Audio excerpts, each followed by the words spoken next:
I need a Nike bag, give me the check. I need the money and power, respect, but I promise I'm repping the O to the dead. Hey, oof, I sold them out of my way. I don't got nothing to say. Now they can't run at my pace. Yeah, they know that we ain't the same. 402, we rap the game. I told them this ain't a game.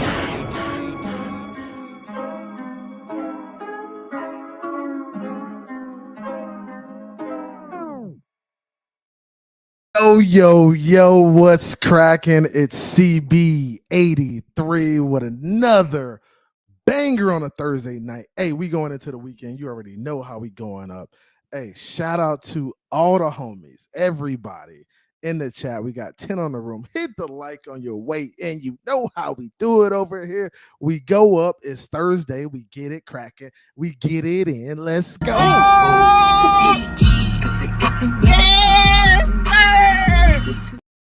Hey, yes, sir. You already know what time it is. Desi in the convertible, top off. That's our energy tonight. You know how we bring it, man. You know how we come in. We do this on the regular, on the regular degular, bro.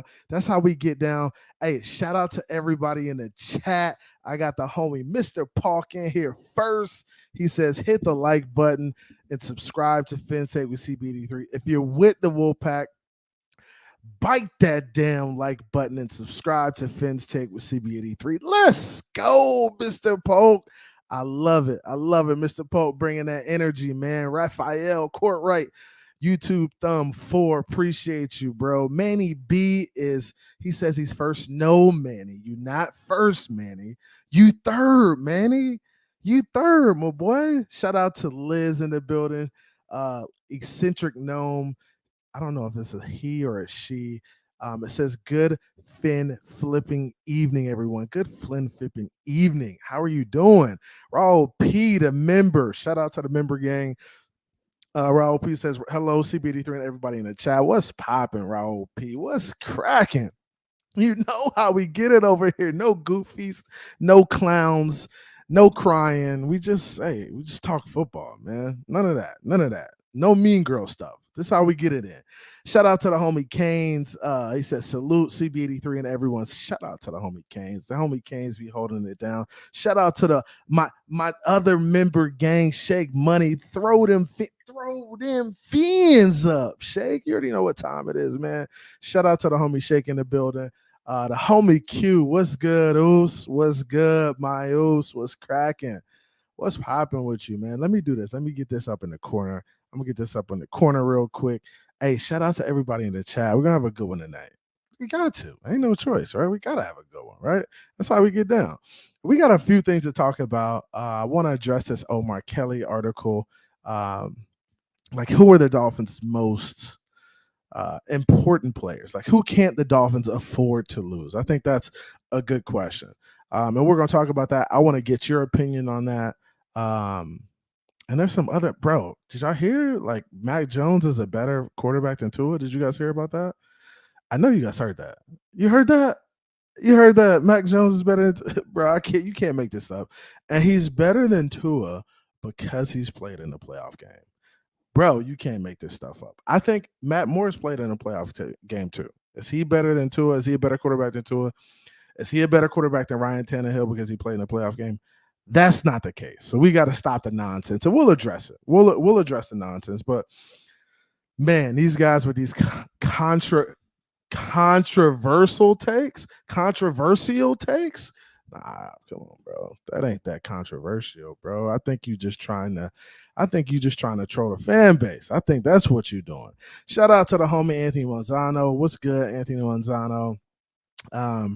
H is in the building. He says fins up.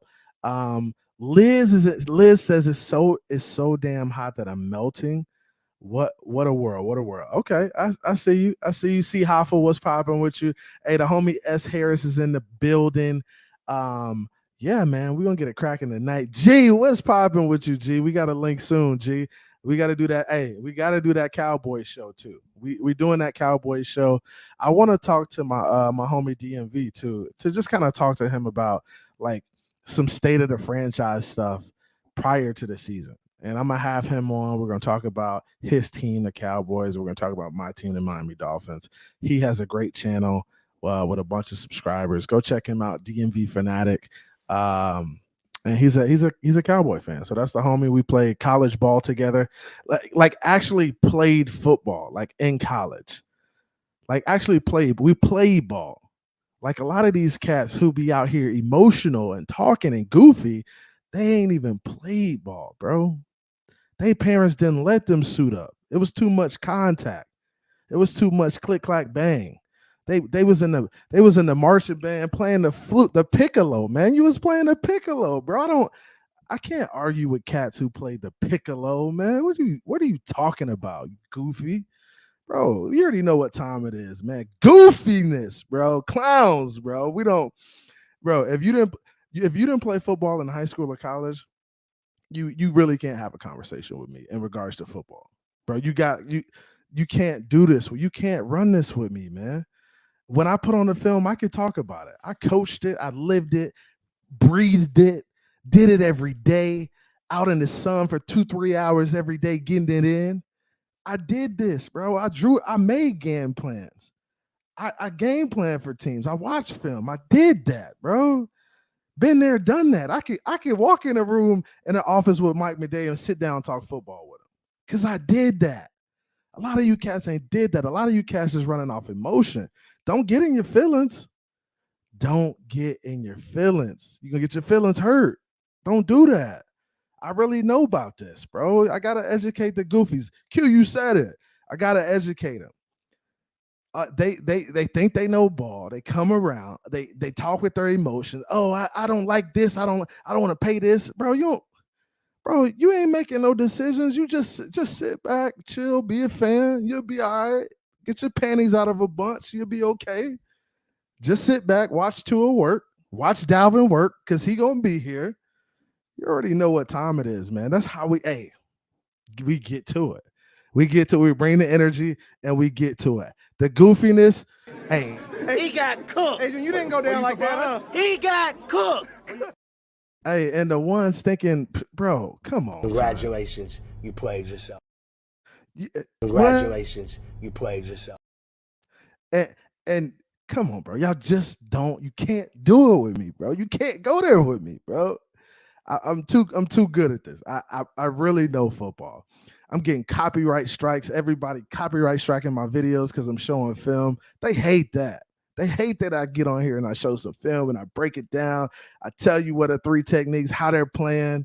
And we're going to talk about the football stuff too, because Omar Kelly kind of brought some stuff to our attention in regards to who we're, if somebody goes down, who can step up. I think those are good conversations to have.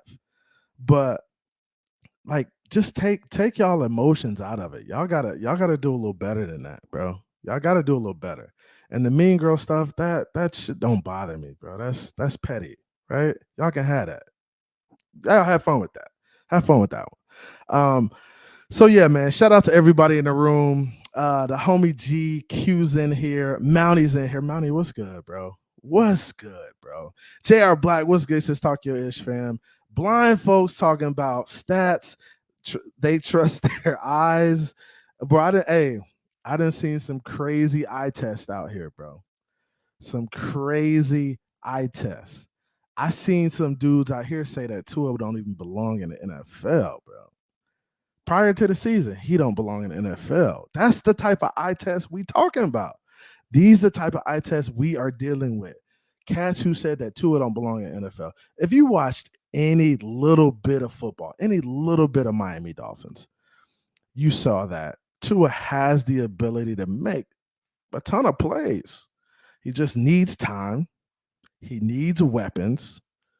And he needs a good scheme. It's got to be in the flow of the game. It's got to be the chess match. It's got to be, hey, run it a couple times, hit him with the run, hit him with the play action when they think you're going to run it, hit him deep, get back to running the ball again, hit him with the quick stuff, hit him with a jet sweep or something like that, hit him with a little play action, hit him with a wheel route. Bro, it's a ton of different stuff you can do.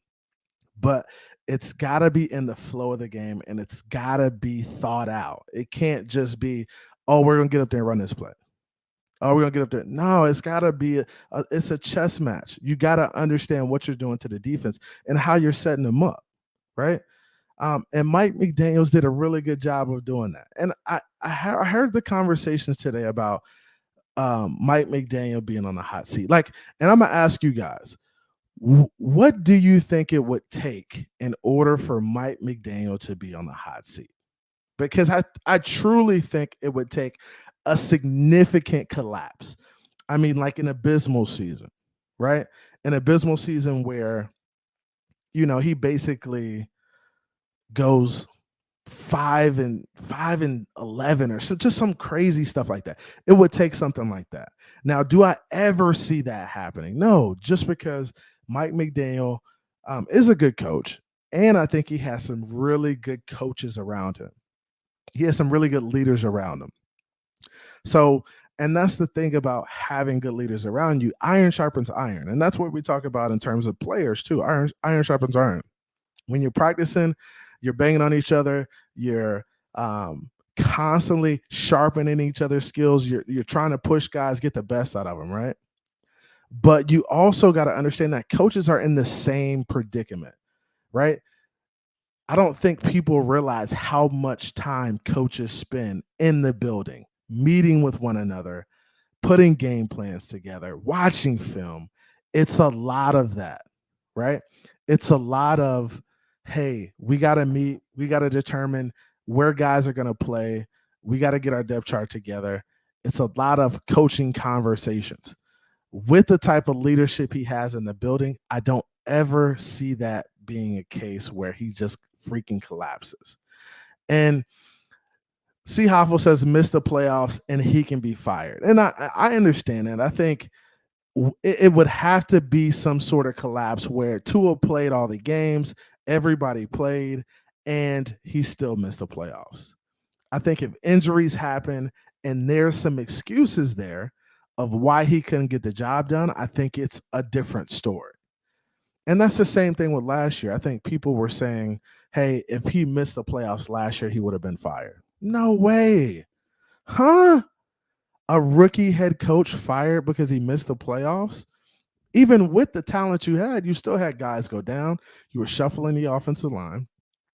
Tua didn't play 5 games and didn't play in the playoffs, right? You're shuffling backup quarterbacks. It's just too much going on to say, hey, if he missed the playoffs, he was going to be fired.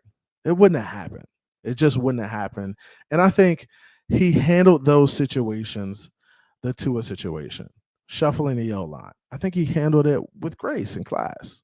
And that's why I think, the team saw favor in him. I think the team played hard for him down the stretch. We had a shot going into Buffalo and to win that game. We had a shot. So I don't think miss the playoffs and you're fired. I think we kind of have to look at the context and see what that situation is. What's good, Big Nick? Big Nick says Ross has given every coach at least 3 years, and I think that's the case too. I think Ross is the type of guy where he's going to at least give coaches a few years to figure it out. Because honestly, I don't think it's fair to give a guy 1 year and fire him, no matter what the situation. Right? We've seen it happen in the NFL, but I just don't think it's fair. I don't think it's fair because you can't turn a franchise around in 1 year. You're dealing with a lot of carryover from previous years. So you can bring in guys and stuff like that, but you're still trying to figure it out. So firing a guy after 1 year is just it's blasphemy. And I think in order for McDaniel to be in the hot seat this season, something would drastically have to go bad. And I don't see that happening. Just too much talent in the building, too many good football players in the building, and too much good leadership in the building. The Vic Fangios. Those guys aren't going to let that happen, right? They're going to hold Mike McDaniels accountable. They're going to say, hey, okay, so we're watching the film now as a unit, as coaches. This is a situation where you should have ran the ball more, right? I think if Vic Fangio was here last year, we don't get ourselves into situations like that because of the leadership and him understanding defense and understanding how to attack defenses. Right? When Vic Fangio was helping Philadelphia, he wasn't helping the defense. He was helping the offense. He was helping the offense for the offense's game plan and how they were going to attack Kansas City. So I think he's looking at both sides of the ball. He understands both sides, and he's going to help Mike McDaniel in regards to that, in regards to those situations, because it's only right? It's only right, and we have to take that into consideration. Raphael Corey says, bye-bye McDaniel 2024. No way. Not happening. Not happening. He'll be here. He'll be here. Trust me. Mike McDaniel will be here for the long haul for sure. Mr. Polk says Mike McDaniels is not Adam Gase. He's way better. Yes. Much, much, much better. Much, much better. Now, G says he took over a winning team, right? So winning team. Okay. He had 9-8. If Skyler ain't beat the Jets, Coach would have got the axe. Context. No, no way. He doesn't get fired if we don't beat the Jets. You're playing with Skylar Thompson. That's why you're dealing with a situation where your quarterback is in concussion protocol. It's something we haven't even seen before in regards to the NFL. Just a crazy situation. We haven't seen a situation where a guy goes down and is rushed to the hospital like that on a hit. Like that stuff doesn't happen. So he's definitely not getting the axe if we lose to the Jets. It's not happening. It's not happening. H says, think that's a bad narrative, to be honest. Our pass run differential wasn't much. We were seventh at 61.9% pass. KC was at 61.48, just in case KC won the Super Bowl. And I understand that, but you have to understand context. And this is where a lot of people don't understand the nuance of the football game, right? So it's easy for us to say, hey, Kansas City did this. They're a Super Bowl winning team. They pass the ball 62% of the time. So that's what we should be doing. No, that's not how that shit works. It's not how it works, guys. Tua is a different quarterback. He's not Patrick Mahomes. They have a different offense. They have a different head coach. They have a different scheme, right? So every situation, every percentage is not going to work for your football team. You have to do what works best for your guys, right? You have to do what works best for your guys. And Tua throwing the ball 30 plus times a game is not putting him in the best situation to win a football game. Let's be completely honest, right? Tua is best if he's throwing the ball between 20 and 27 times a game, right? And then I want to see the running backs running it between 20, 25 times a game. We need balance. You got to have balance in the NFL. And some teams can afford to do it, like the KCs. But when you go look at the NFL, right, and you go look at overall, I think when you look at the winning teams, some can afford to do that. Some can't. That's just the nature of it, right? It's just the nature of it. 8 says, we are a passing team and it won't change this year, even with Cook. I don't agree. I think Mike McDaniel wants to be more run heavy. I just don't think he has the dogs to feel like he wants to do that. Right? I just don't think he has the dog to really want to do that. And when we watched the film the other day, and if you didn't watch the film, go back and watch the film, right? I talked about how Mike McDaniel will deploy Dalvin in this offense, right? Dalvin will do a little bit of everything, whether it's catching screens, whether it's checkdowns, whether it's running the football, whether it's lining up outside and running routes. He will do a little bit of everything. So when we say, oh, this is a passing team, of course this is a passing team. You got guys like Jalen Waddle, Chosen Anderson, Tyreek Hill. Of course you're going to pass the ball. But you got to be able to run it too. The best teams in the playoffs are running the ball down the stretch. They are. Right? Let's be real about it.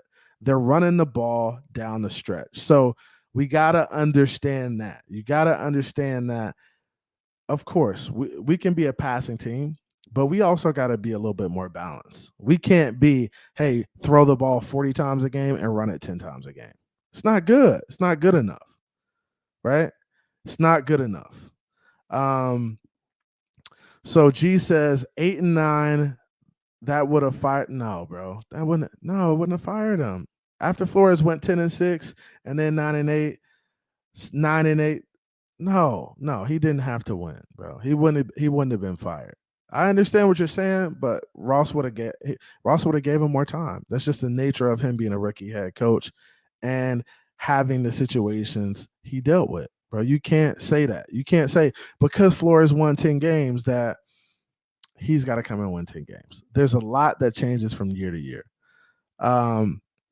JR Black says, I understand hater people, but stop letting your hate make you sound dumb as hell. Okay. Some people just can't help it. They can't help it. But G, I don't win. I mean, and I agree with your, I mean, you can have your opinion, I can have mine. I just don't think he's gonna get fired. And if we ran a poll, let's do this. If Mike McDaniels loses to the Jets and he goes 8 and 9, if you believe he's fired, put fired in the chat. If you believe he's not fired, put not fired in the chat. And let's see where people are. We got 25 in the room. Let's see if we can get 10. Do you believe he's fired or do you believe he's not fired if he loses to the Jets with Skyler in that last game and doesn't make the playoffs? What do you guys think? I say not fired. That's me. Right? I don't think he's fired. If you think he's fired, put fired. If you don't think he's fired, put not fired. I don't think he gets fired. That's just where I'm at with it. Let's see. Not fired, nope. Not fired.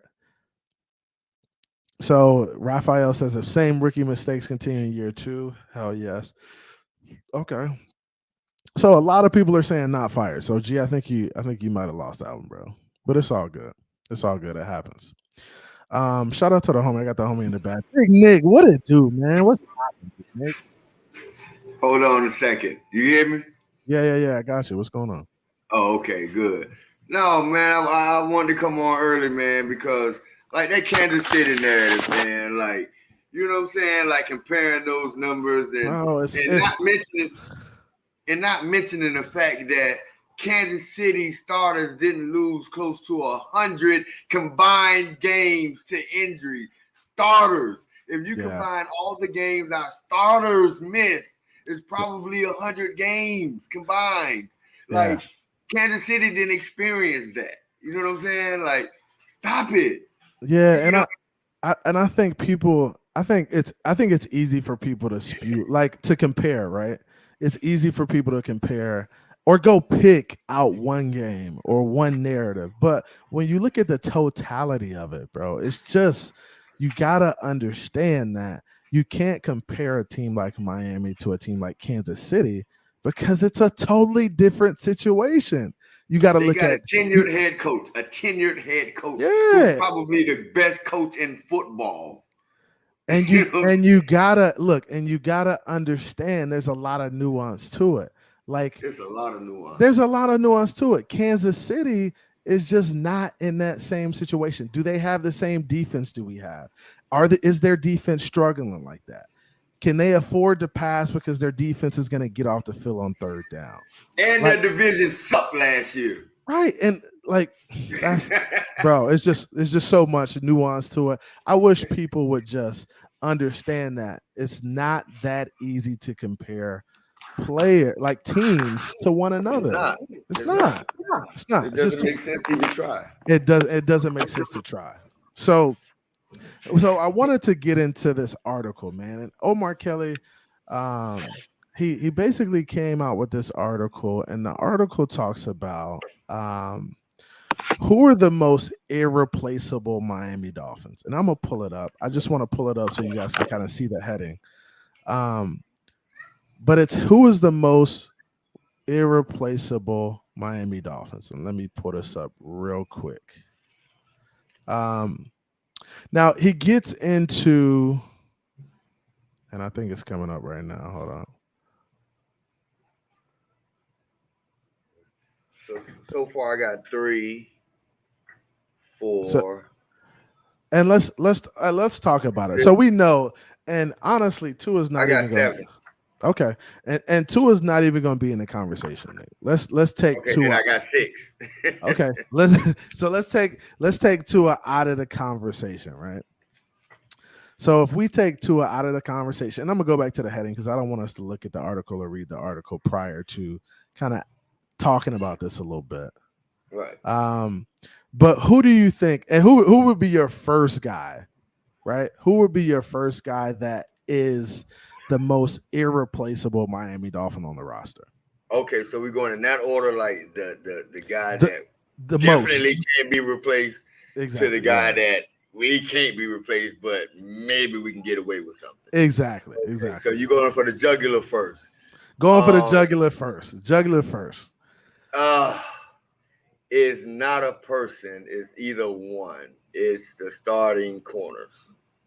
Okay, so either one of the starting corners. Either one of the starting corners. Irreplaceable on the team. And I like that. So you're saying either X or either Jalen Ramsey.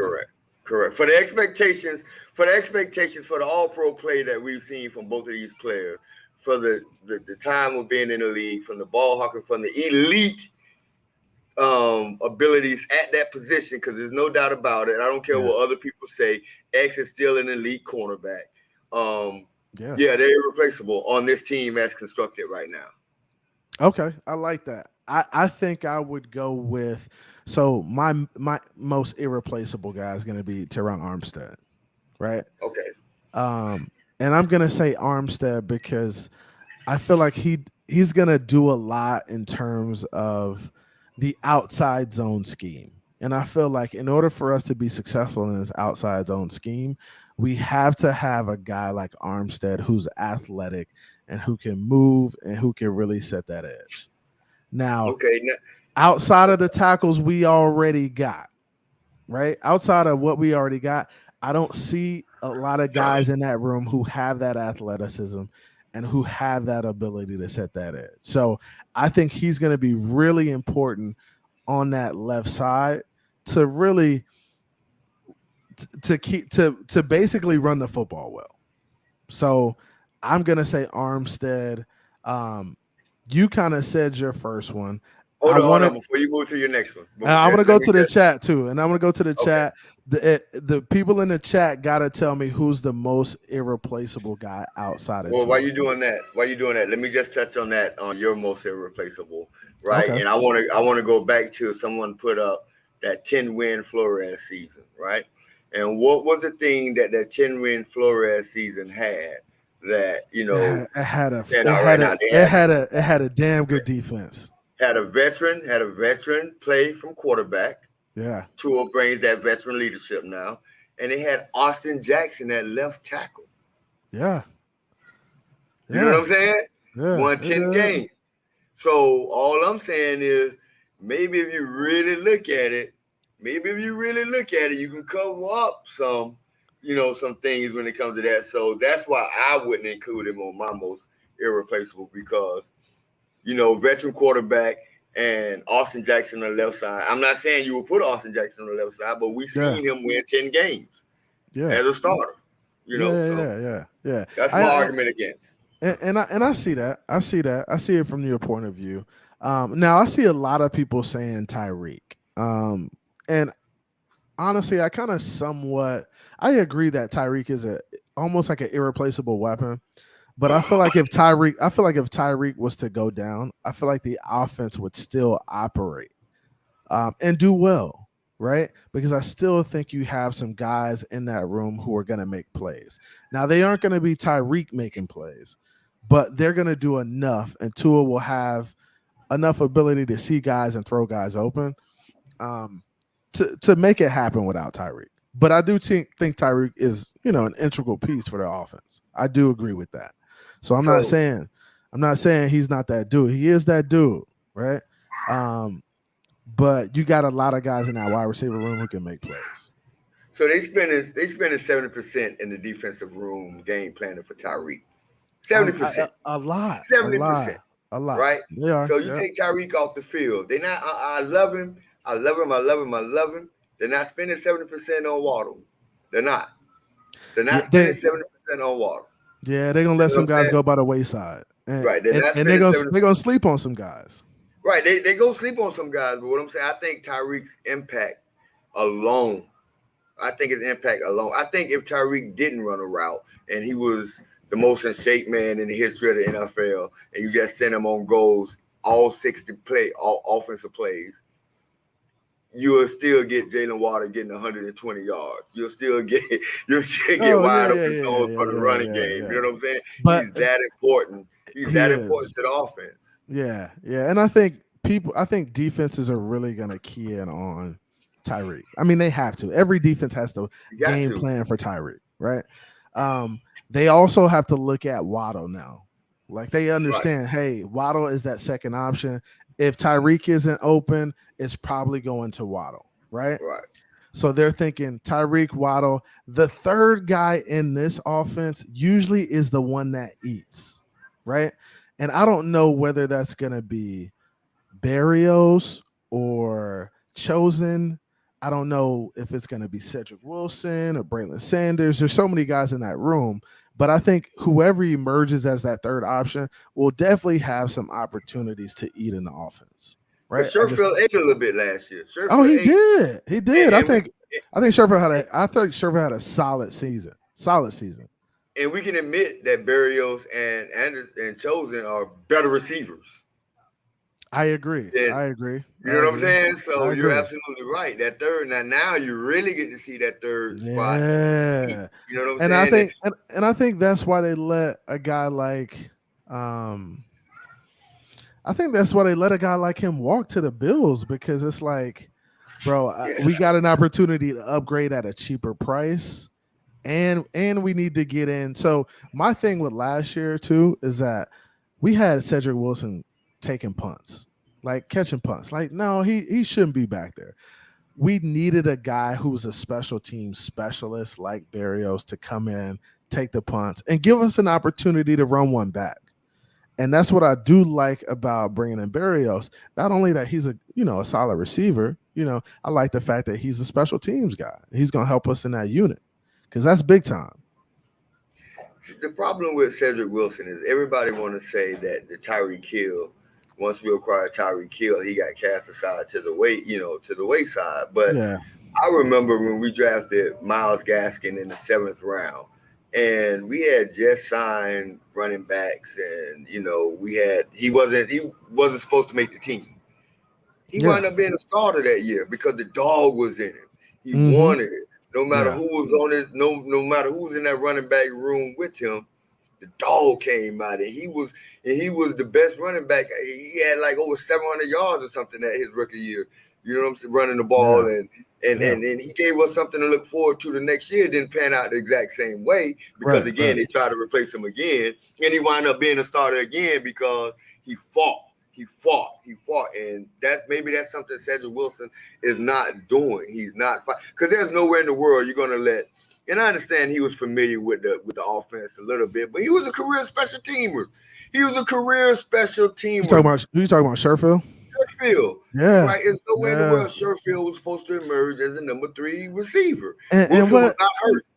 And what I mean was, you said he wasn't hurt, but I don't know, was he banged up a little bit at times? Because it seemed like he got nicked up at some point, and he just kind of couldn't work his way back into the line. X played on 2 groins. Tyreek played on the hamstring. Oh yeah. The whole season. The left tackle played on a bad foot. You know what I'm saying? Like, come on, man. Tua came back after 2 concussions and wanted to come back after the third. Yeah, so it's like, man, we need you in there. Honestly, last year, especially down the stretch, man, in December, we had a lot of guys banged up. We got into we was on 3rd and 4th string running backs. We was on 2nd string quarterback. It was just like, man, we need to find it. And then we were shuffling the offensive line too. So I think late in the season, we need to find a way to be healthy, or just upgrade in spots. So where when you have guys come in, it's not such a drastic fall off. Like it's That's gotta be picking it up. You got to pick it up from where it left off at. we should only have 10 players on this team that play 80% or more of the snaps.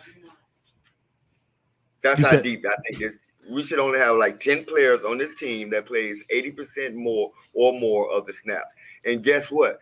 They're not in the wide receiver room because they wasn't in the wide receiver room last year.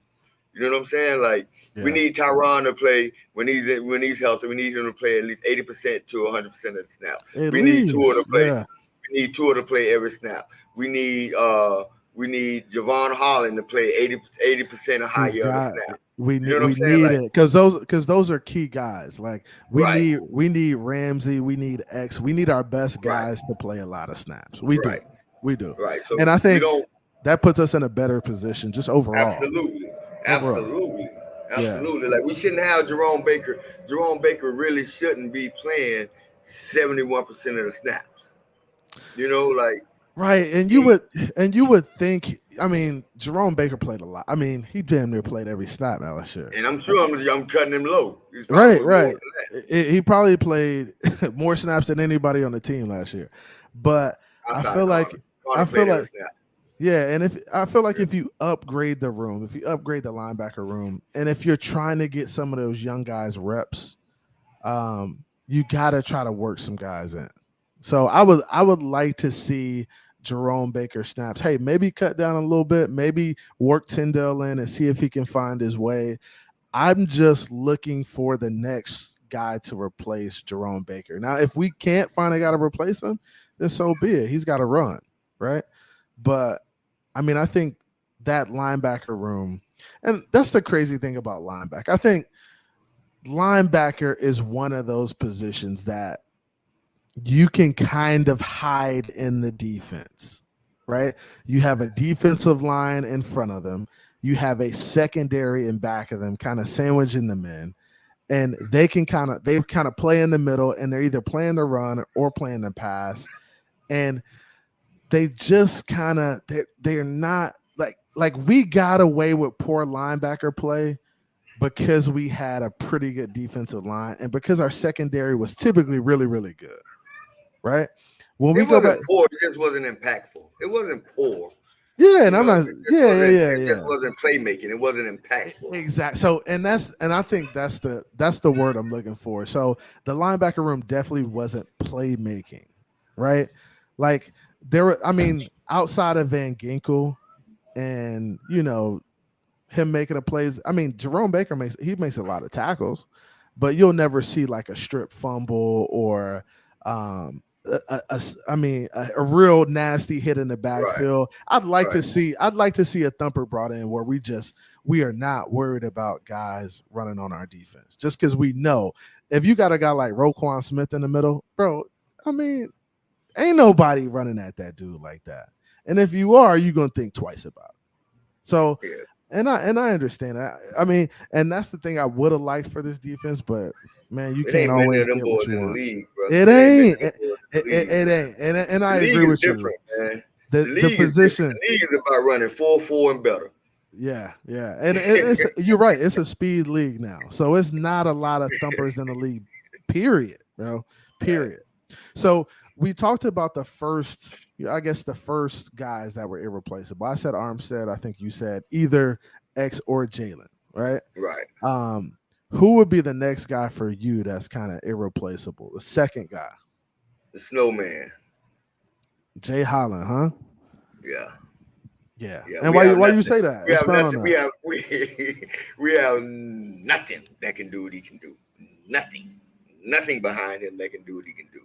The range, the motion, the ball skills, the intelligence, the athleticism, the physicality. We have nothing. The range. And I agree with you. I think Javon Holland is a damn good safety. I think he's damn good. Now, I think his ball skills or his catching the ball and attacking the ball could be a little bit better. I think he missed a couple plays last year that really could have changed the dynamic of some football games, right? Like a few picks he missed throughout some games really hurt us. But I think he's always in the right position for the most part. And he's always looking to make plays in the run game when guys are coming up and trying to, because once they get to that safety level, it's really if you get past Holland, it's a touchdown. So I think he does a good job of being in the right place and trying to take good angles in order to stop guys in the run game. So I respect that. I do respect that. And I kind of agree that Holland is a dog back there, and he really is going to be hard to replace. I think my second guy would be Jalen Ramsey. And we haven't even seen Jalen Ramsey play in this offense, this defense yet. But I think Jalen Ramsey is going to be a very dynamic player just because of his versatility in the defense, right? I don't think there's a guy on our roster that has the versatility and range that Jalen Ramsey has. Jalen Ramsey can play in the box at the linebacker position. Then he could go back and play corner. He could play in the nickel. He could play the slot, and then he can go back and play safety if he needs to. So I think he's just a guy that Vic Fangio will use as that chess piece to move around and to give quarterbacks just a very difficult time on the football field. Yeah, I understand that. That's why I group them together. I just don't think we can afford to lose. I mean, we're gonna play the games. Anything can happen, but it's gonna to me it's gonna be the difference between being, damn, we got to see Miami in the ALC championship game to, we go play Miami in the ALC championship game. You know what I'm saying? Like, I still believe that we're gonna get home field, but I want to be that 1985 Chicago Bears. Like, damn, man, we trying to avoid that bracket to the last moment. You know what I'm saying? I want to be that team, and I think we have the potential to be that team. And I think, and I agree. Honestly, I think getting that home field advantage is going to be important for us. Like, of course, I think this team is good enough to go on the road and beat anybody, of course. But I think having the home field advantage just gives you another notch on your belt.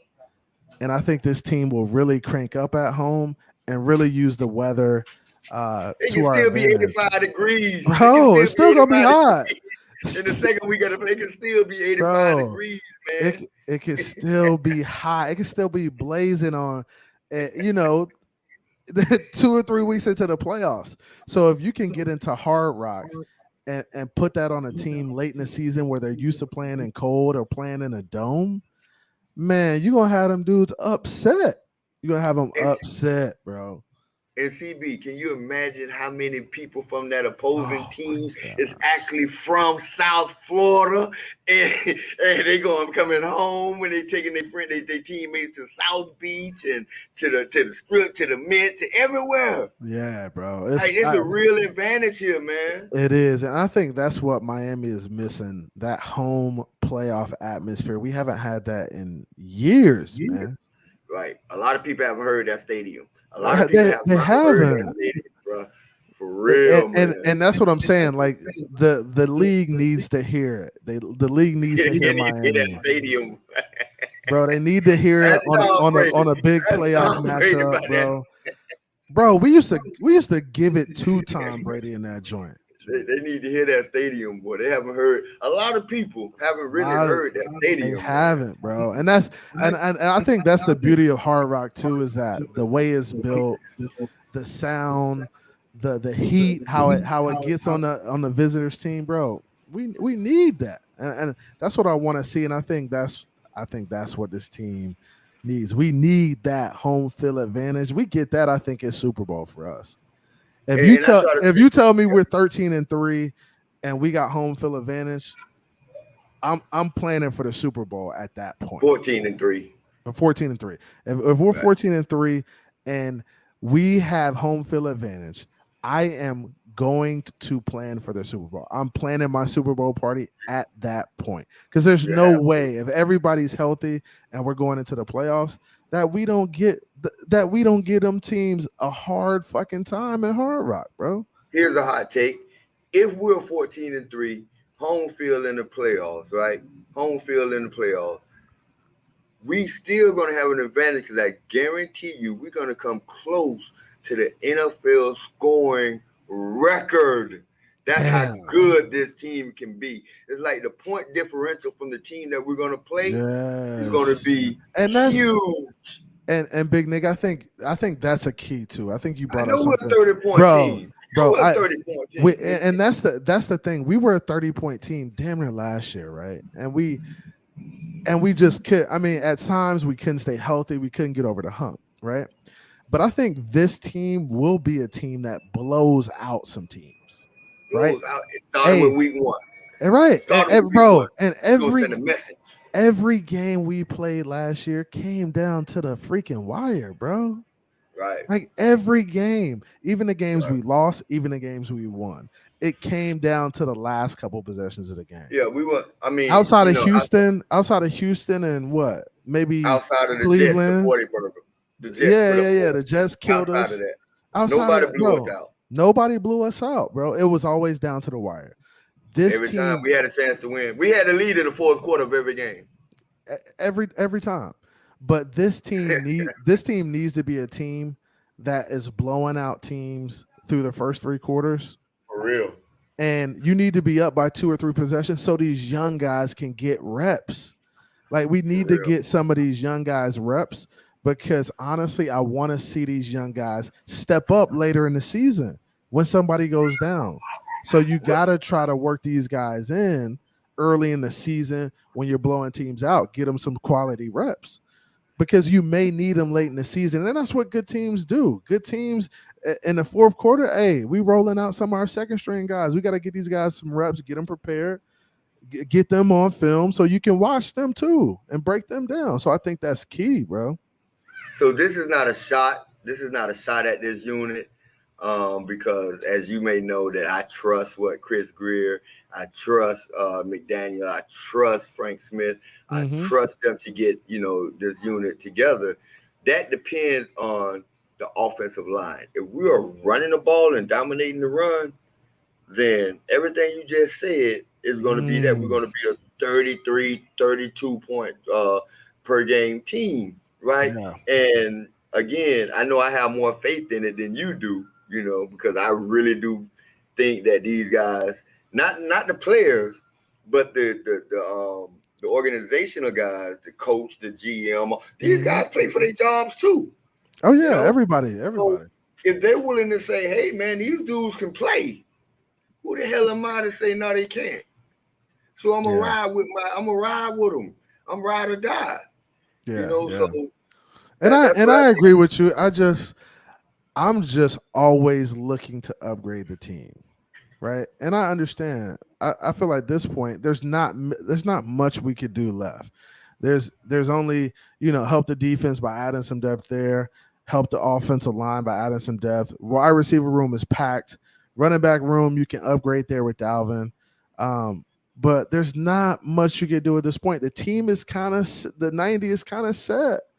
Right, we go into training camp and we get it down to 53. I think that 53 will be the strongest 53-man roster the Miami Dolphins have seen in decades.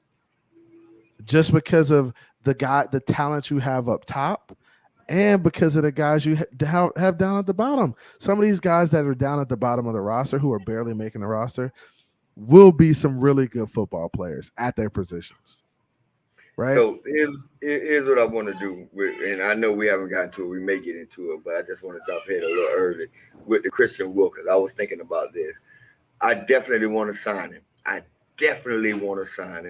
Right. And I want to play the season with Sealer as is. Yep. At the end of the season, I want to give him a 1-year fully guaranteed bag for 1 year. And then 2025, when that money opened up, we're going to sign him right. Yeah, and I agree. I'd like to sign Wilkins. I'd like to keep him around, honestly. I just don't know. He's my most important free agent. He's my most important free agent, me personally. I think he's a good football player. I think he's a really good football player. I've watched him on film. I think he wins the one-on-one battles. I think he's a problem for offensive linemen. I think his numbers are going to double this year, not in terms of tackles, but I think his sack numbers go up. I think they double. I think he's at least a 6 to 8 sack guy this year because our secondary will be so good I think behind so him. too. So But so let's address this. and I do want to address this, and this is I want to break down these first 4 games and talk about them a little bit. Context, buddy. I love addressing comments like this. This is Mark, who's a Bills fan, and Mark used to be a Dolphins fan. So what happened was, and I want to provide some context for everybody in the room, right? Mark was a Bills fan initially, grew up in that area, I guess. During the Marino era, he became a Dolphins fan, and then once the Bills became good again, he went back to the Bills, and now he's a Bills fan. Nobody respects that. And it is what it is, but that's Mark. And Mark comes around often, and he says here, he says, CB, the first 4 games are a test at the Chargers, at the Patriots, home versus Denver, and at Buffalo. To be honest, 1-3 is a possibility. Now, of course, 1-3 is a possibility. Anything's a possibility, Mark. Right. But when we look at this and when we really break it down, right, Nick, who do you? I mean, and let's talk about this Chargers game. Who do you have winning the Chargers game, Nick? The Dolphins. I think we're going to send a message to the league. I think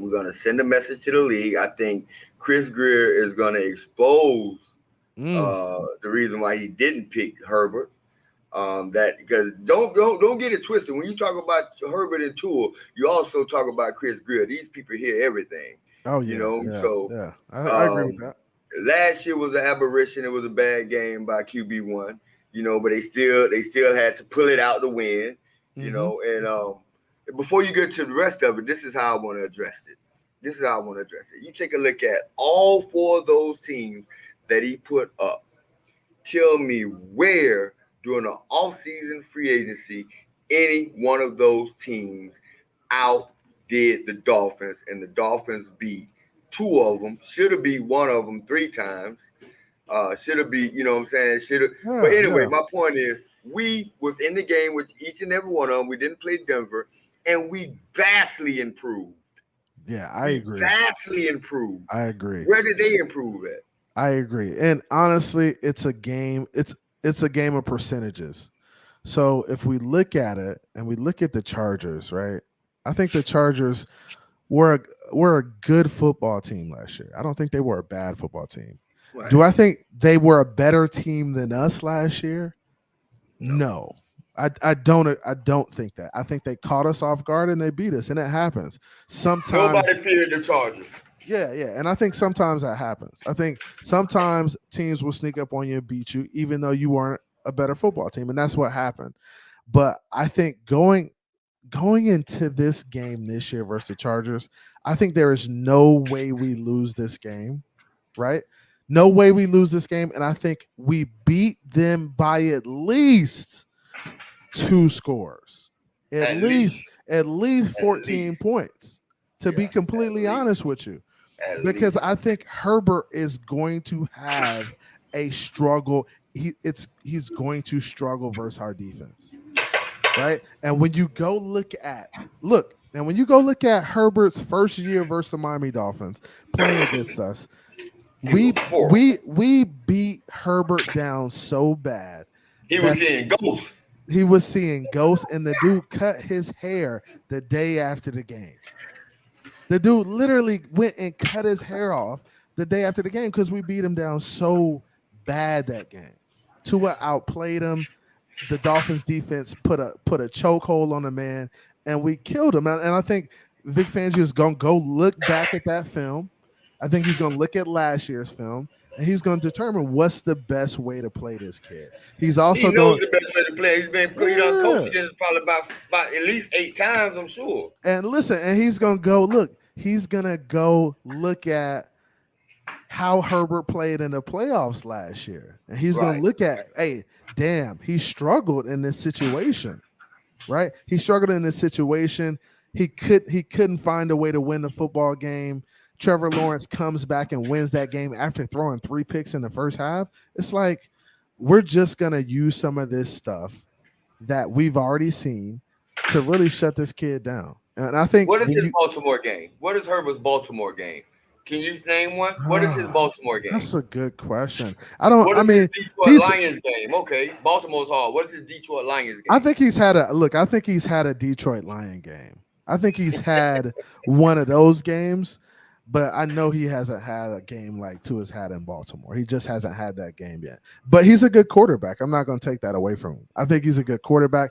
I think he's a young quarterback who needs the system to be right for him. And I think Pep Hamilton in his first year really helped him transition into that quarterback position. And it just really helped him. So I'm giving Pep a lot of the credit on that because he really kind of mentored that kid and brought him along. So I'm a delusional Dolphin fan. I see the same thing I see with your boy in Buffalo. Big, strong ass arm, can move a little bit. Yeah. And if you really want him to shine, go get him an all-world receiver. You know, they can say the same thing about Tua, but you know what? They can say the same thing about Tua, but we actually seen Tua do it like from college to here now. None of them boys dominated college. Yeah. Herbert lost every big game he played in college. You know and honestly, I don't even like to look at college, but it's like, I mean, once you get in the NFL, it's the NFL now. So, I mean, you really got to step up and play. But Chargers, I think we win that game easily. Patriots, I think we win that game easily. I think Denver, we win that game. And I'm not going to say easily. Denver might give us a little run. And then I think at Buffalo, we go to Buffalo and smack them dudes, man. The one thing I'm not scared of is the baby Bison. I'm not scared of them dudes, bro. We can, if we line it up 9 times out of 10, we gonna give it to Buffalo 7 or 8 of them times, guaranteed, bro. With this team and with them going through the things they're going through as a franchise right now, it's just they're off the rails over there. Like Diggs don't know if he want to be Kanye West or if he want to be a football player. Does Diggs want to be a fashion designer or does he want to play football? Like I don't know what they're doing over there. But I'm looking forward to these matchups. Honestly, I think 3-1, 4-0 is a possibility for us. Mark said 1-3. I think 3-1, 4-0.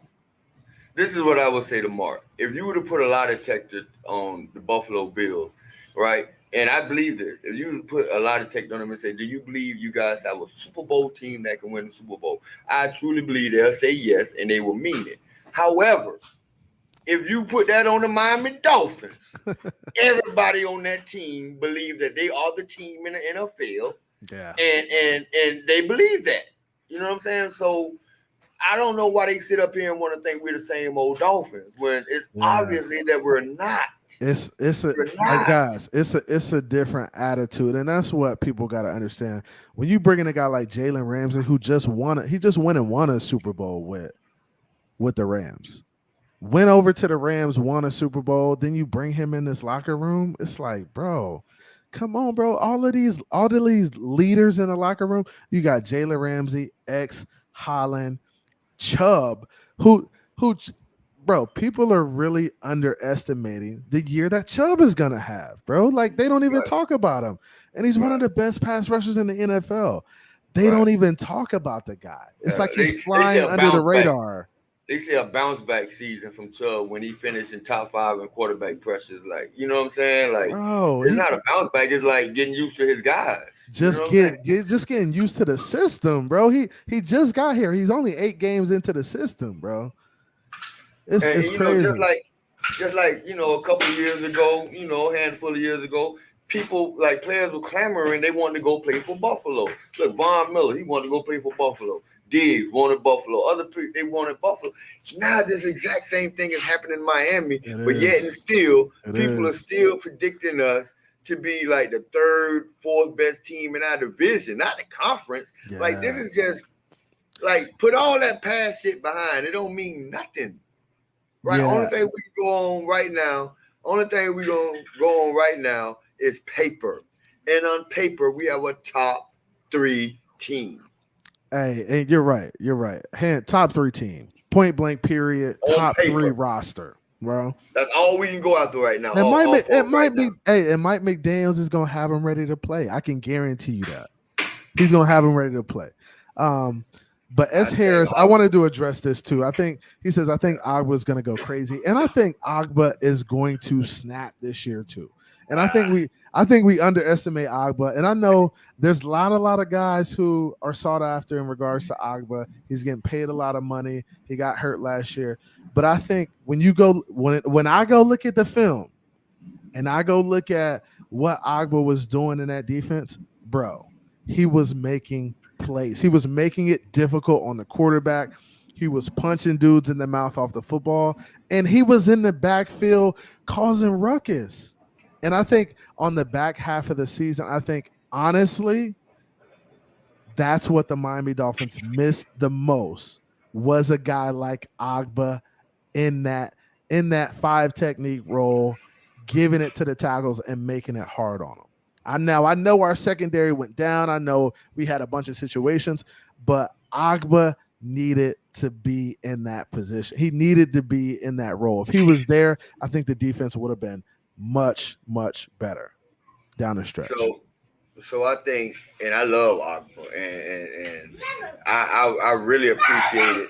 I really appreciated what Agba was when we originally signed him. We also signed with Shaq Lawson, right? And Shaq Lawson was getting all the rub, but I saw Agba as being that dude at that signing. Yeah. Agba was that dude at that signing. Fast forward to this year, I think he's going to be a $17 million situational player. And I think if the Dolphins can trade him by trading deadline, I think they will. But the only thing that might keep him on the team is that technically he is the only defensive end on the team. He is the only D end on the team. True D. D end on the team. Hand in the dirt. So, I think Phillips can be that guy, but I think they're kind of putting him in that stand-up role too. I like Jalen Phillips with his hand in the dirt. I think he's unstoppable with his hand in the dirt. But now they're playing him up. You like him standing up. I like him. Yeah, because he went from like top 7 like during the season, top 7 in quarterback pressures to number 2, bro. Like, bro, that's that man. Like he passed when we got Bradley Chubb. Bradley Chubb, I think, was number 3 in the league. Right, I think it was Parsons. And Parsons, Parsons, bro, a dog, bro. Right, you know what I'm saying. And Agba was like, Chubb was like number 3, number 2 and number 3, and I think Phillips was like number 6, number 7, somewhere up in that edge. The pass rate now, one thing that Chubb brought to the team was that when he was on the field, the pass rush win rate was doubled. When he was on the field. Hey, right? Bro, Chubb is a manimal, man. This man moved up to number 2 when Chubb was hurt with the broken arm or wasn't as effective. So that just shows you what Jalen Phillips is. He moved up to number 2. Them two on the field together will be a problem, bro. It's gonna be a problem. It will be a problem. Look, I'm expecting some explosive plays from this defense. And I think, honestly, that's what our defense was missing, the turnovers, right? We didn't get enough turnovers. We didn't help the offense. We didn't get off the field on 3rd down. I think that was our biggest problem. Our biggest problem, we can't get off the field on 3rd down. So right? Do you remember Cam Wake a few years ago, right? Monster. Right, monster. But prematurely, the head coaches thought he was washed, and they decided to have Cam come off the bench. You remember that? Yeah. They as like an interchangeable piece, just kind of situational pass rush. Yeah, deploying them in that situational role. Cam was so dominant that year that they hurry up and put him back in the starting lineup, and I think that was the year he might have got. I think he got robbed for Defensive Player of the Year. That might have been the year he won Defensive Player of the Year. I think it was after his Achilles injury or something like that. Bro, you remember the walk-off sack on Halloween? The greatest play I was seeing in Miami bro. Yeah. The walk-off sack on Halloween was fantastic. fantastic player. Which one was better? Okay, I just said that, right? That might have been the greatest play I ever saw in Miami Dolphins history. The Brent Grimes interception or the Cam Wade walk-off sack? Which was the better play?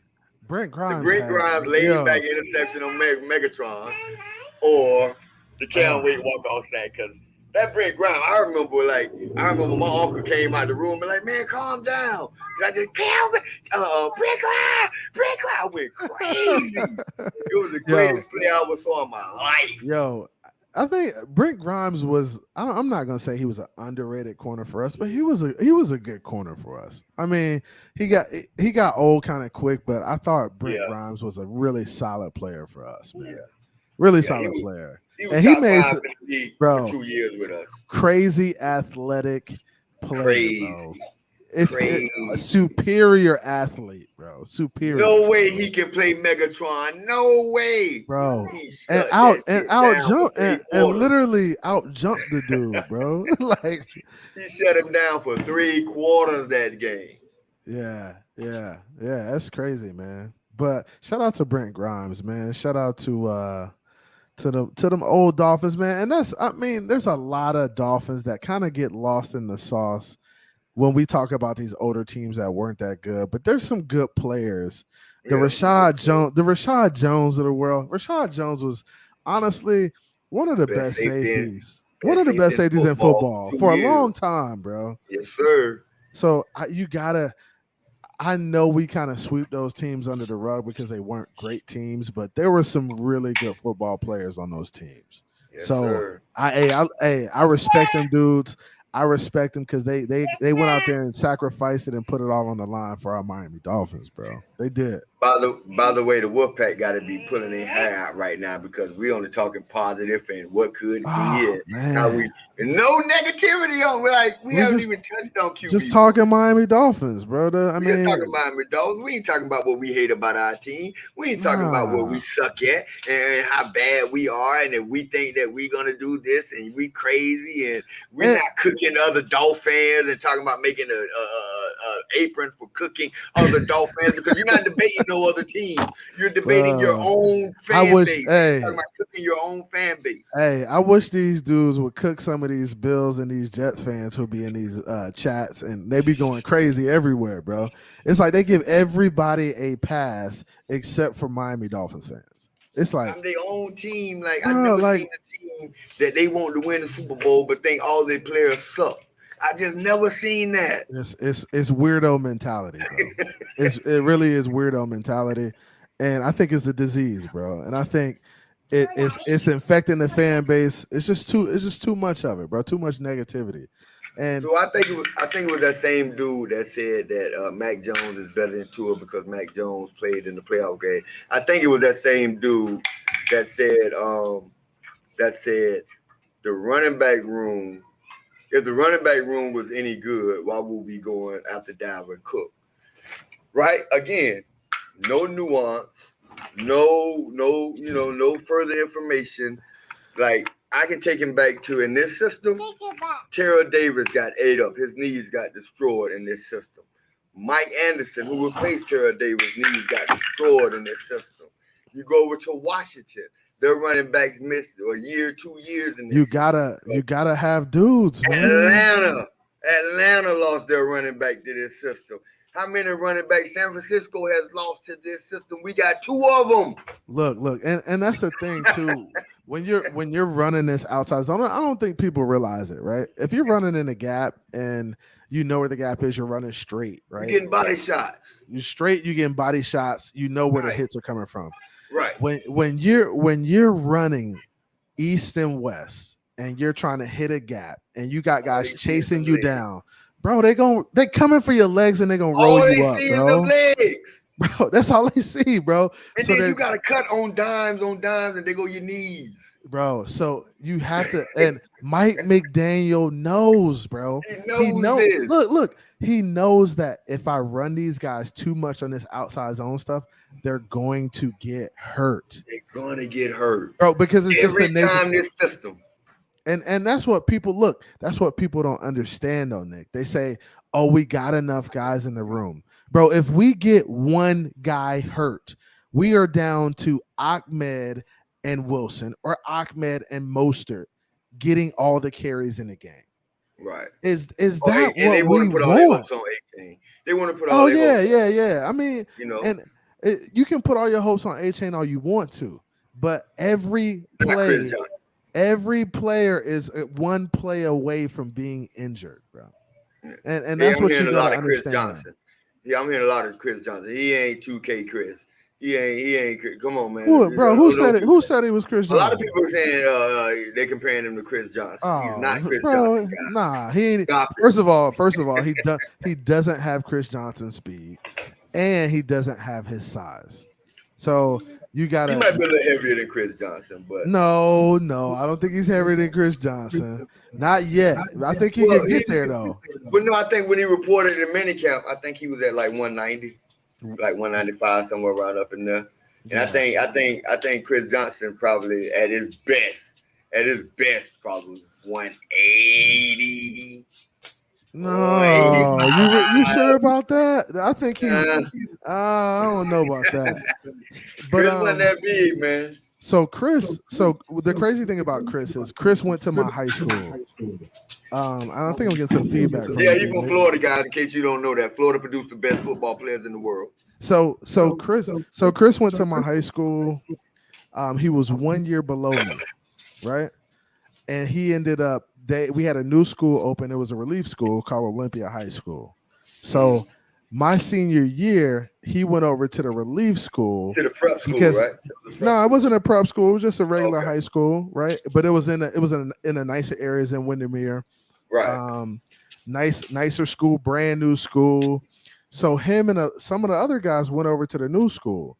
But Chris was a dog, bro. I mean, and coming out of high school, he wasn't that dynamic of a football player. He was a really good player. But once he got to college, bro, it was like he turned it on, bro. And he always had track speed. So he was always a track guy. A lot of my homies were track guys, and they went over to Olympia. They broke the record in the 4x1 in the state of Florida. Them dudes were fast. So what did Shane said? 419 or 4? What did Shane said? Something like that. A-Chain's fast too. Yeah, he didn't set the combine record fans. Nah, he ain't that fast. Nah, Chris Johnson on another level, bro. Right, and we can say this because we saw Chris play. We haven't seen A-Chain play. Yeah. And that don't mean we hate no A-Chain. I'm just saying to compare this man to a man or one of the 5 only players in NFL history or so to get 2,000 yards when this man haven't played a down and was drafted in the 3rd round is crazy.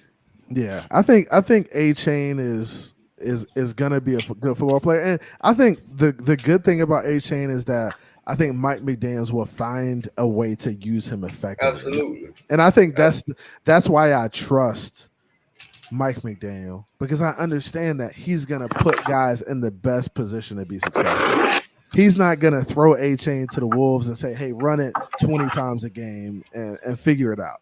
He's gonna put him in the right position to be efficient and to use them efficiently. And I think that's what I'm looking forward to seeing, man, for real. Every new superstar coming in the NFL got a game plan until they get hit in the mouth. Oh yeah. That's all. That's the motto. Everybody got a game plan until they get hit in the mouth. Till they get hit in the mouth. Hey, you know what I'm saying? Till you see your own blood. You know what I'm saying? Hey, everybody got a plan until you see your own blood. When you see your own blood, it's a little bit different. It's a little bit different. We ain't seen San Diego version of Zach Sealer hit him yet. You know what I'm saying? So every superstar coming out of college got a game plan till they get hit in the mouth.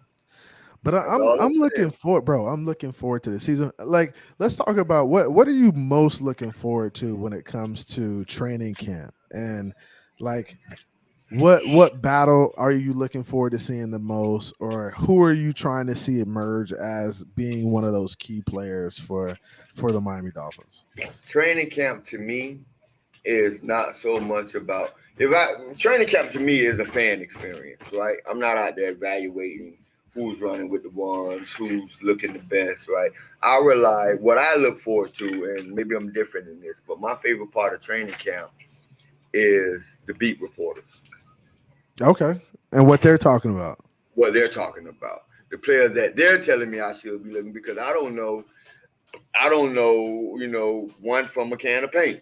Especially the undrafted guy. Like, I'm not a big college guy. Yeah, right. yeah. So yeah. I'm really, I know the headline guys. That's why you don't hear me talk about particular players and what they can do, and because I don't know, because I'm a headline college guy. I know about the headliners.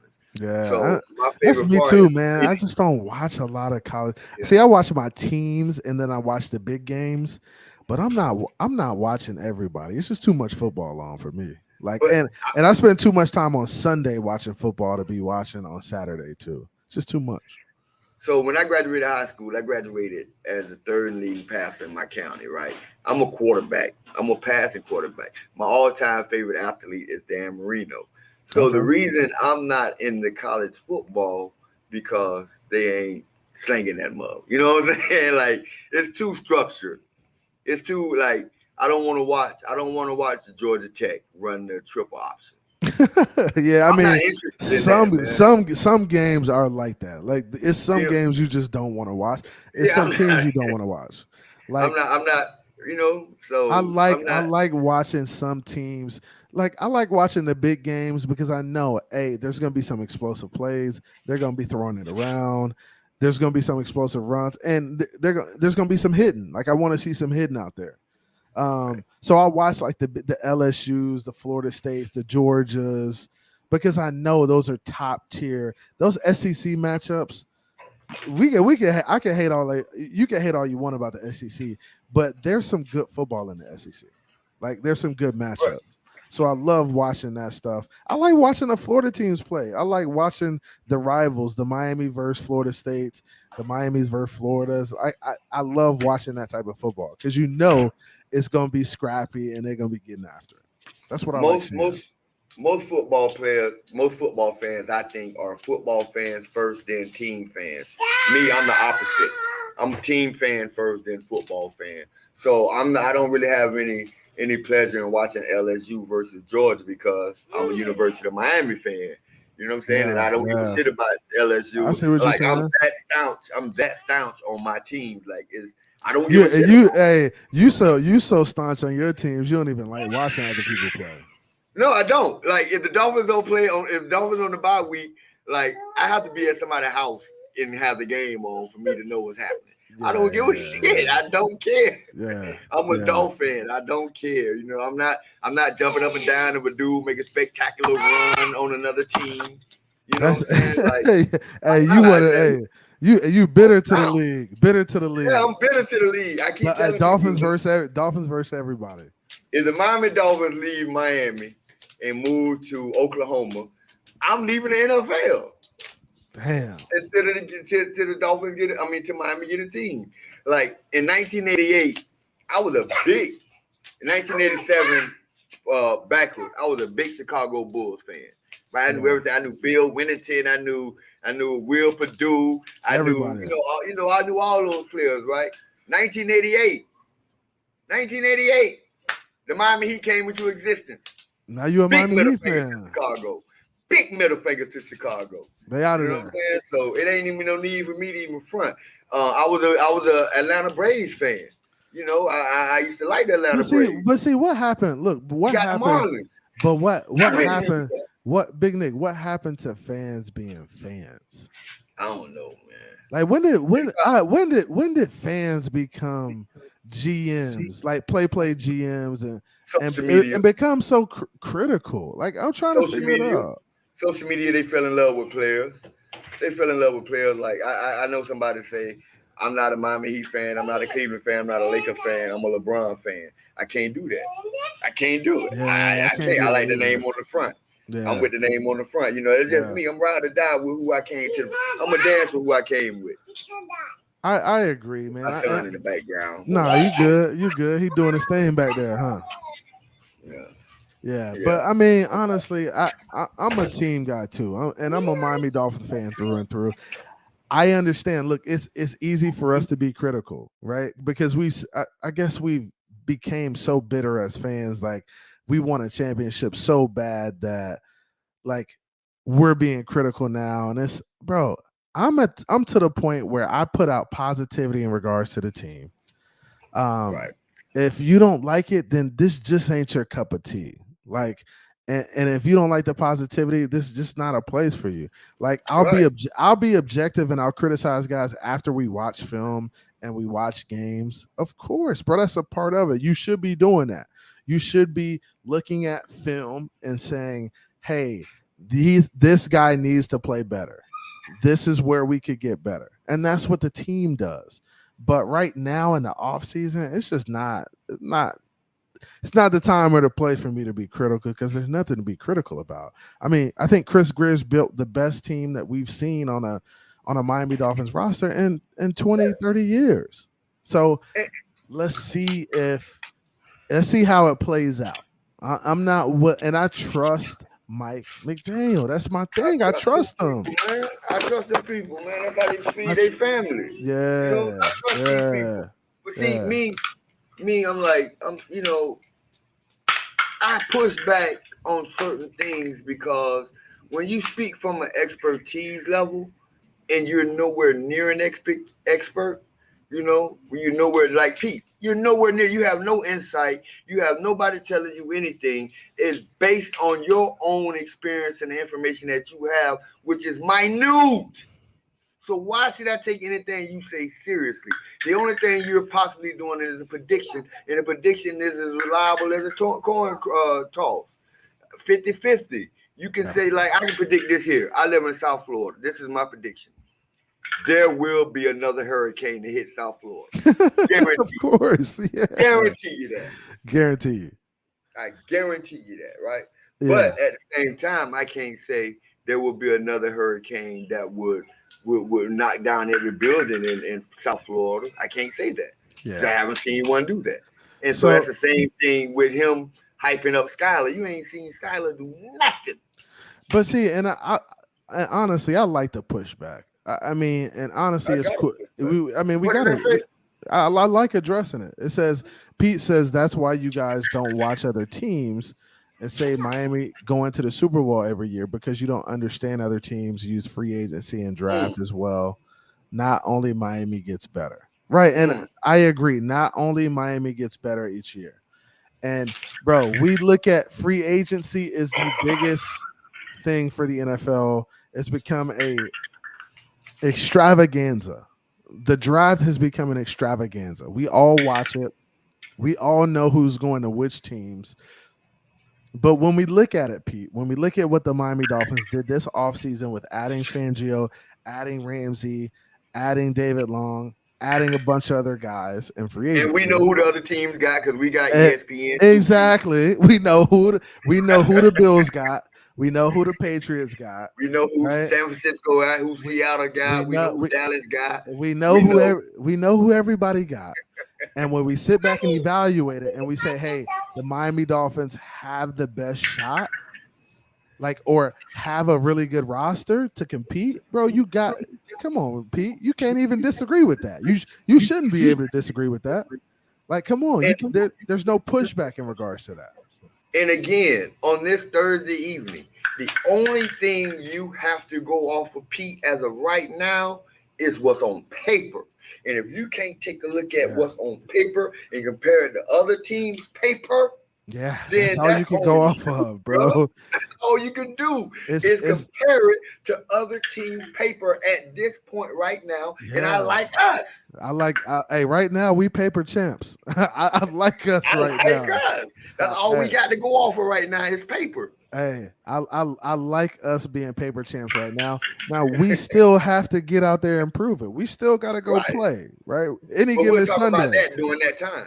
But that's right, and that's another conversation we gotta have. That's another conversation that's to be had very soon. Very soon. Right.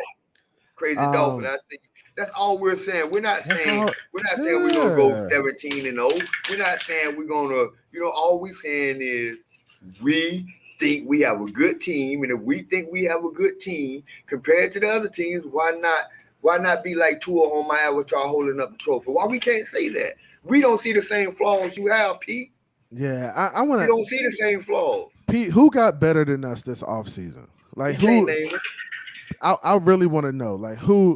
Pete, who got better who than got us. on par with us? Because nobody got better. Who got Let's on par? let's with ask Pete who got better, because Pete might have a couple teams who got better than us, bro. He might have a few stashed. I don't know where they're coming from, but Pete, give me who you Philly think got on par better. with us. Philly did a good job. Philly stacked up. I like did what a good Philly job. did. Who else? Yeah, who else? I think Seriously. Kansas City really hasn't made a lot of moves, but they're a very good football team. Right. I think Like seriously, who else? Green Bay did all right. Green They're Bay. gonna have a good team, believe it or not. They're gonna have a good team. I think Pete said the Jets. Pete said the Jets are gonna win the division or something. Oh, well, okay.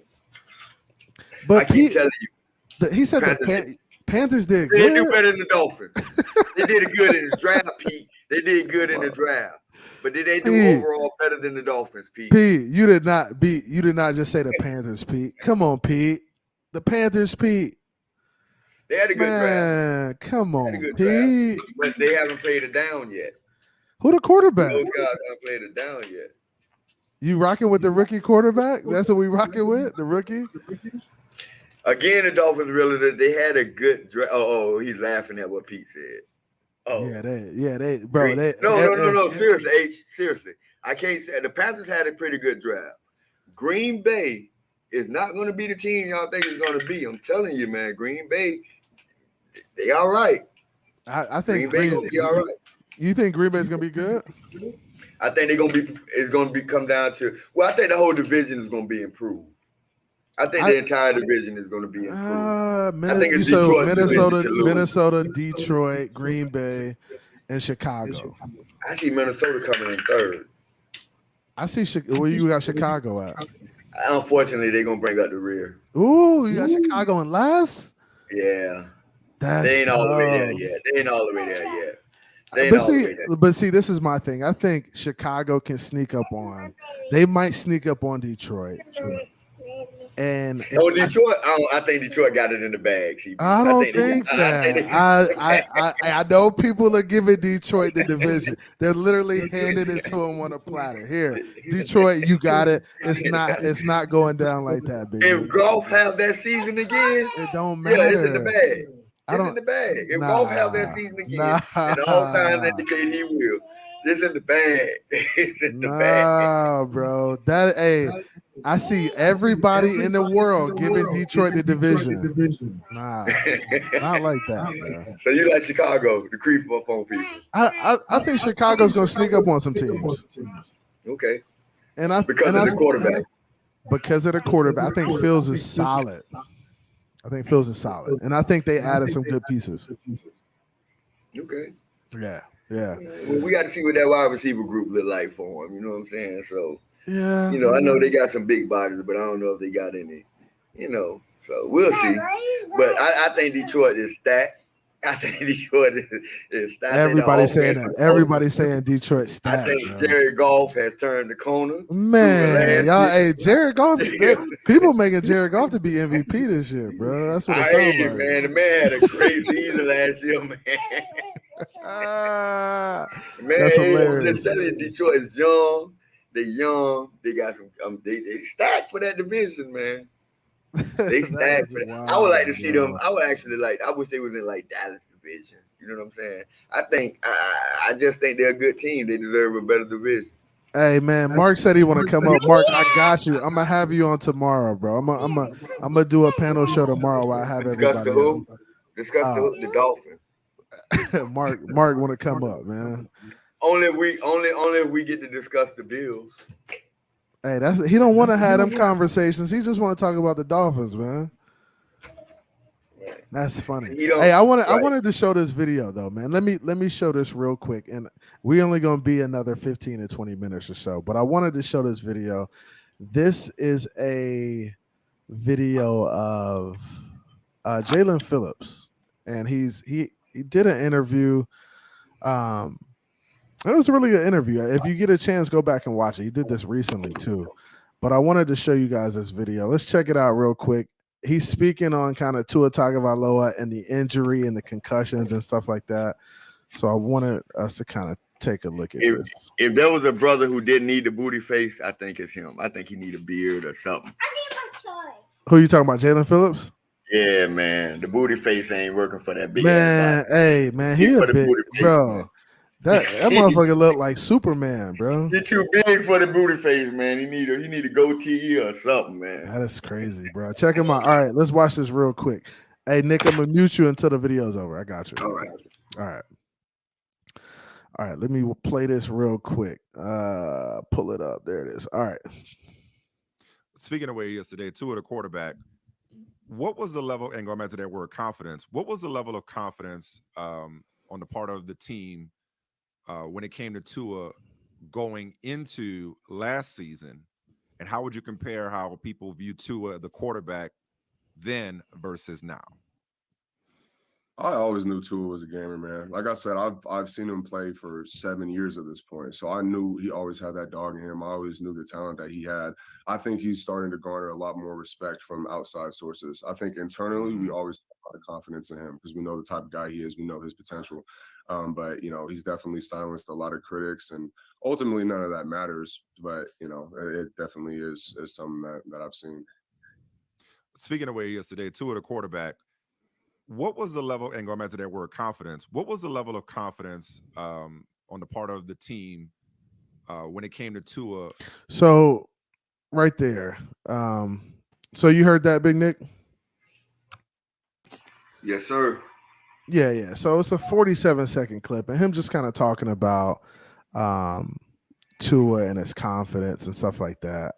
But he said the same thing you and I've been saying since Tua been on the team, though.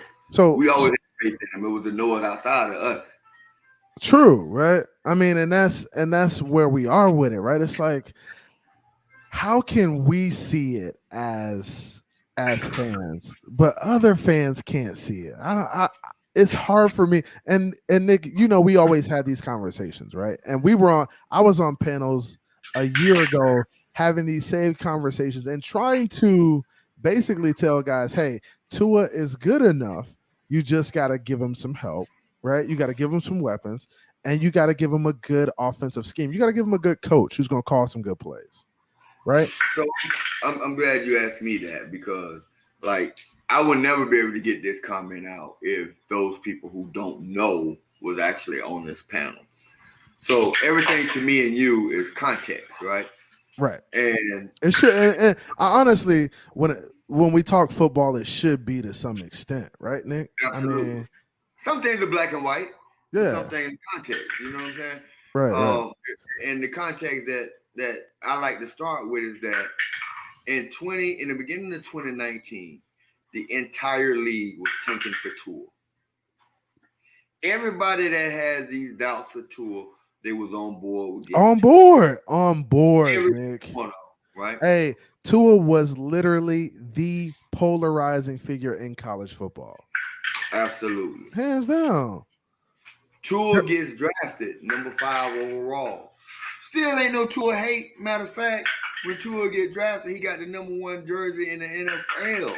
Selling jersey in the NFL. Right and left. Yep. Right? Commentators started coming out after, our team was 5-11.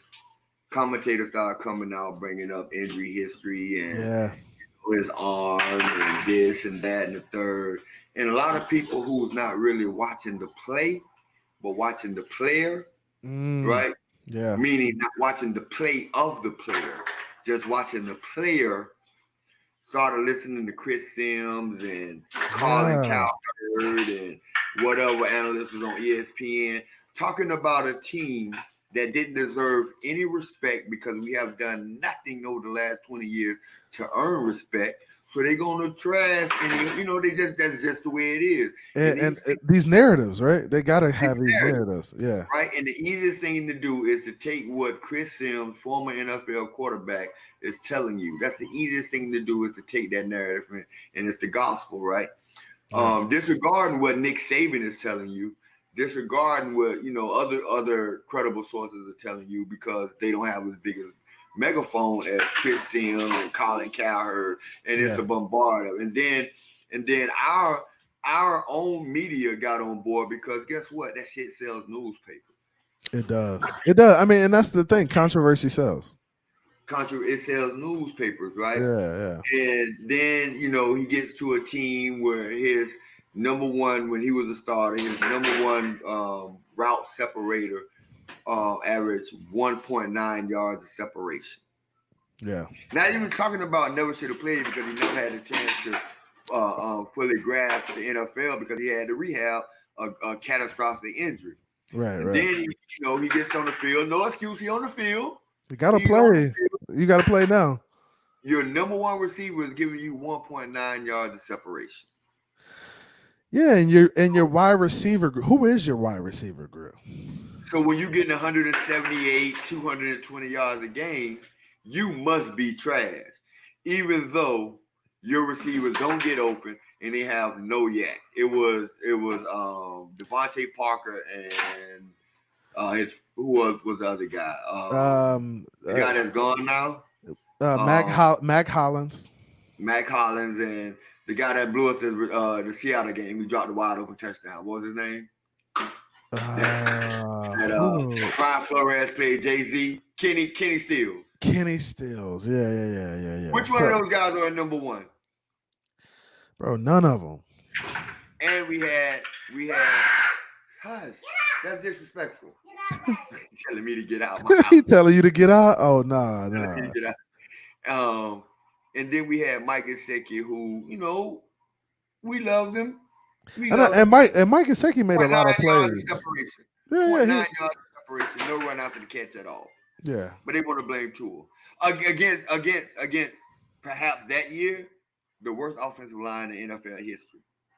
Meanwhile, and so and Nick, we used to talk about this offensive line and how it was the worst in NFL history, and people would just like, oh, that's just an excuse. Like, you're making an excuse for him, bro. That's how the quarterback play. That's how he plays. Then his first year as a starter, he went through like 3 centers. Bro, like, it's always been something. It's always been something, and that's my thing. And I think people, if you go back and look at these conversations that we had, people were really disrespectful in regards to evaluating Tua and their analysis on the kid. It was just disrespectful, and it never should have happened. But then you take a look at the team of the guy that was drafted one spot behind us, who went to the team that had a couple Pro Bowl receivers already, that didn't go through a complete rebuild. They just added pieces and added him. He's coming in throwing 380, 400-yard games. Yeah. Not winning as many games as Tua, but he's putting up those big numbers. Putting up numbers, yeah. So, we made a mistake. Even though Tua, at that point, was having a better football year. Yeah. Team-wise, on a lesser team, by the way. And that's the thing. Like, when we say lesser team, we mean like really a worse team. Like a worse team. Like, bro, they had Mike Evans, or not Mike, whatever the dudes that Keenum, or whatever their name is out there. Bro, I know they're Pro Bowlers. When you go back and look at and for the people who don't believe in Tua, right? If you go back and look at Tua's first games versus the Justin Herbert's, bro, his game versus Justin Herbert, Tua had a way better game. Outdueled him, played a lot better than Justin Herbert played. But you gotta understand the context behind everything, bro. Like, Justin Herbert has been in a situation where he's had weapons, and that's all I was saying. I think Tua was dealt a bad hand coming into the league. Really, being with the Miami Dolphins, being with a coaching staff who didn't have experienced, seasoned offensive coaches at the offensive coordinator position was a hindrance. It held him back. And I think what we've seen with McDaniel is a guy that has empowered him and given him the ability to be the quarterback that he was called to be in the NFL. He's empowered the kid. He's instilled confidence in him. And we saw a player who was confident last season in himself and in his ability. I don't know with Flores if we ever see the player that he was last year. I just don't know if that's No, the I don't case think so either. I don't- because we didn't see it in year 1 and year 2. We never Right. saw it. We saw Right? we saw him put the ball through the eye of a needle, but We we saw didn't some see flashes for sure. cocky to Yeah. Cocky to was just the same thing last year. But do you know it's people in this fan base that still blames the Atlanta game 2 years ago on Tua? Man, And Jaguars. him bringing us back, giving us a lead in the fourth quarter, that holds nothing to them. That means nothing. They only focus on the interceptions that game. And I keep telling them, he brought us back. We had the lead, and we let a rookie tight end beat us. Yeah. And for people who say that Mac Jones is a better quarterback than Tua, I can't take you serious because I don't know. Believe that. Right. And honestly, when you look at Mac Jones and what he did the first couple of years, the first year with Josh McDaniel, and that's a scheme that's been in place for years, right? The scheme is running like a well-oiled machine. All Mac Jones has to come in and do is manage the game, not turn the ball over, hand the ball off, make a couple throws here and there, and he's going to be successful. Right? So I think you gotta understand the context of where players go in and where the scheme is and how that fits and how it works out. I think quarterback is a very scheme dependent position. I think if you go into a scheme where it's a well-oiled machine, it's working, a quarterback can just plug and play. Quarterbacks come in and they look a lot better. Right? Like when Patrick Mahomes stepped in Kansas City, it was running. It was already moving, right? It was already a 10-11 win. Easily, bro. They had the talent. Bro, they had the talent. They just made it. I think the AFC Championship game the year before had like the best record in the league. You know what I'm saying? Right. So it's already and Andy Reid's been in the league for 10, 15 years at that point, bro. Like it's already a well-oiled machine. You have to understand that quarterbacks, if Mahomes came in the league like Tua and came into the same system here in Miami, healthy and all, I don't think he's Patrick Mahomes on the Miami Dolphins with Flores as his head coach and the offense. I just don't think he's that guy. And with that line, and with that receiving core, absolutely he's not. And Myles Gaskin was your starting running back, bro. Bro, come on, bro. And then you had the guy come in from Miami and come in and kind of take over the carries. You had who was that? What was his name? I forgot his name, man. Yeah. Somebody give me his name in the chat. He's not even in the league. He's up about 26 right now. And then your boy from Denver came over too. Yeah. So bro, it was just it was just a shit show of a situation. People was clamoring for him to be re-signed. Yeah. So it was tough, man. But hey, Nick, I appreciate you coming on, bro. Anything final you want to say as we kind of set this thing out, bro?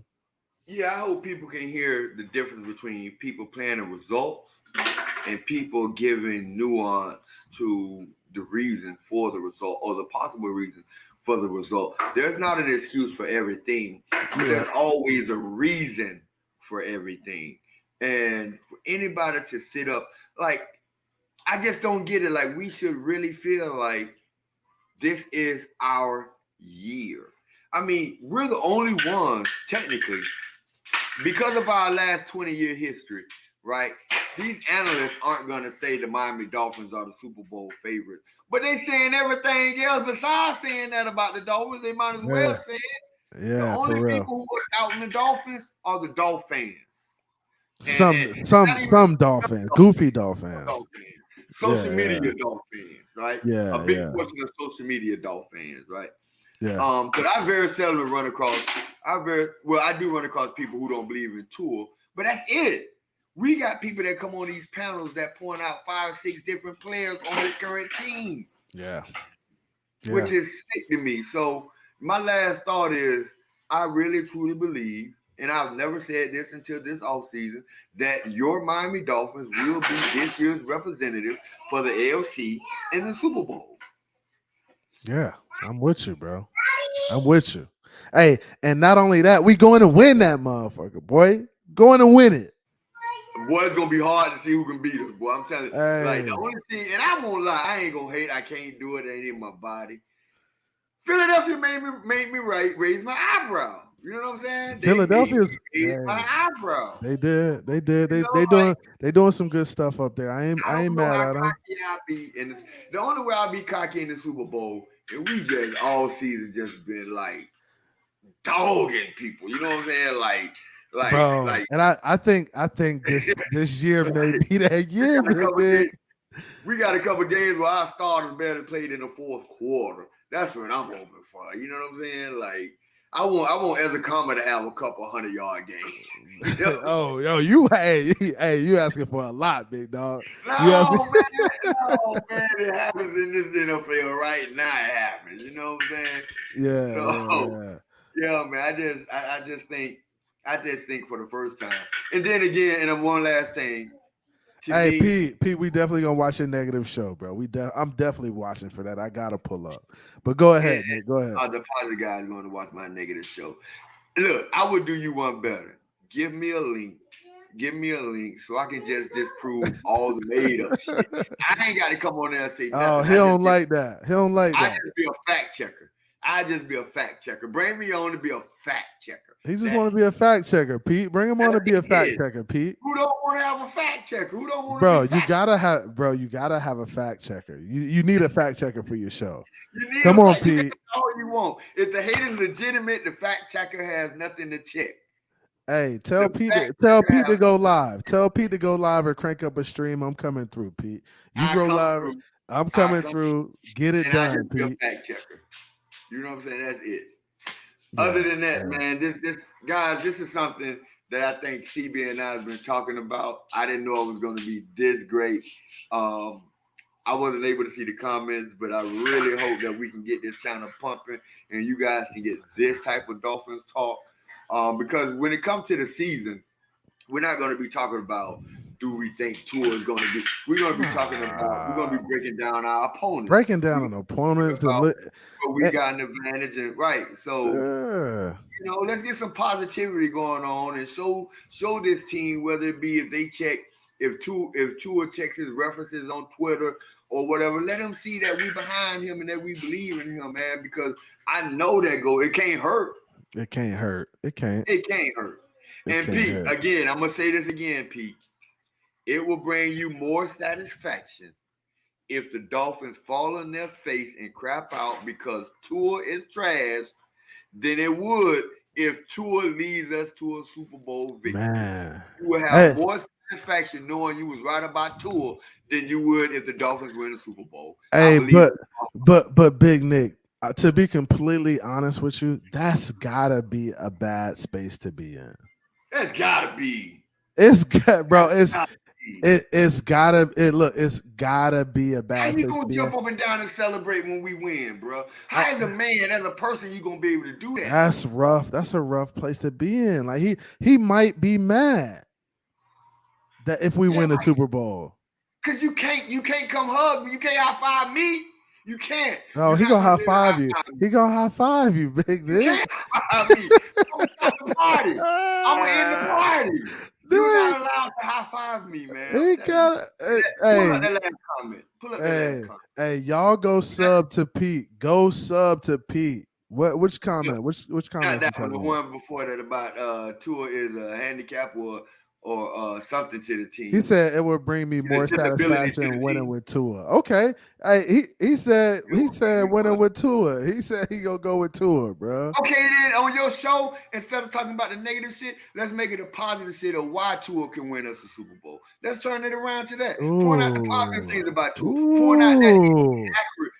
Point out that elite accuracy. Point out the faith that his entire organization have behind him. Point out the fact that Tua has a winning record in the NFL with a team that was never supposed to compete until probably right now.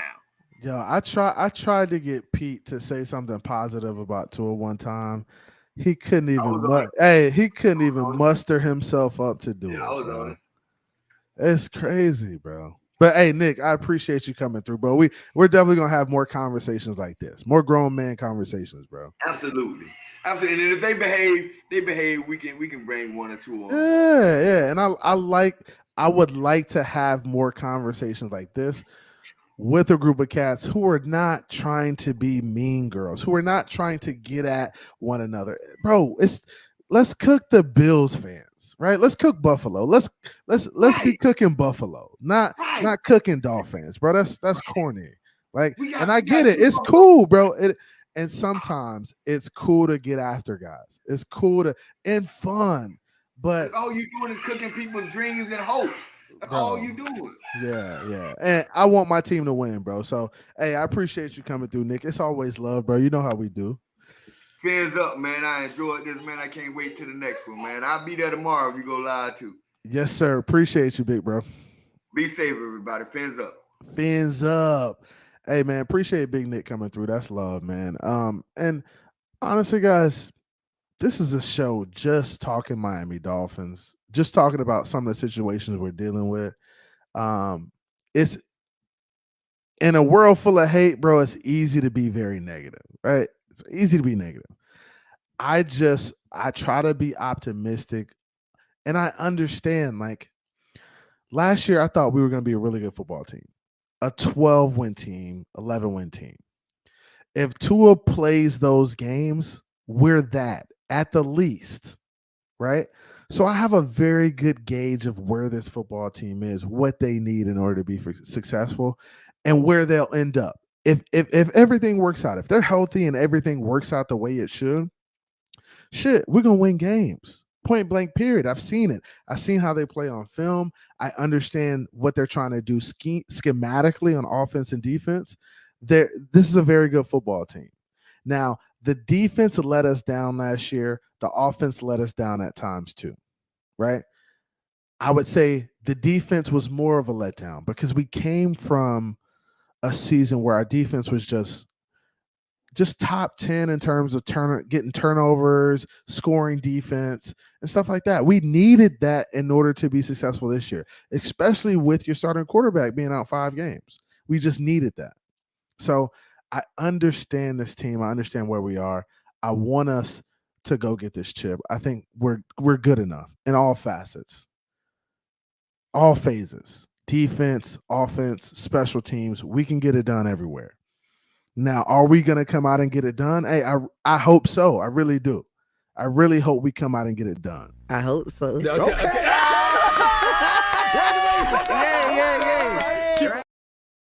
So what? Hey, at this point, that's really what it's about. It's about getting our guys into camp, practicing, getting after it, sharpening that iron. Iron sharpens iron. Coaches meeting, coaches figuring out who the depth chart is going to be, finding the best players, finding the best talent, finding the depth on the roster. That's where we're at. So, hey, I appreciate everybody coming out to, like, hey, do me a favor. You don't have to donate. Just hit the like button on the way out for your boy. Please comment on the video. If you like the video, hey, comment on it. It just helps with the algorithm. It helps push me. Trying to do some good things over here. So I appreciate you guys. I'm getting a lot of pushback from certain people in the community on little corny stuff. Like, bro, grow up, bro. At some point, we got to be men and we got to grow up and handle stuff like men, bro. Like we do. So, hey, I appreciate y'all. Hey, hit the like on your way out. Comment on the video for me, even if it's a fins up or whatever. Appreciate it. That would help tremendously. I love you guys. I appreciate you guys. I'll try to get back tomorrow for a panel show, and I want to see everybody come up and have a good time. But we're going to keep it cordial. We're not going to cook each other and make each other look stupid, right? We're going to keep it cordial. We're going to do our thing, bro. That's what we do. We Miami Dolphins fans, right? So love y'all. Appreciate y'all. I'm out. Came from the bottom, that's foreign. I swear that I'm up for the sun in the morning. Oof, hey, I gotta flex. I need a Nike bag, give me the check. I need the money and power, respect, but I promise I'm repping the O to the dead. Hey, oof, I told them out of my way. I don't got nothing to say. Now they can't run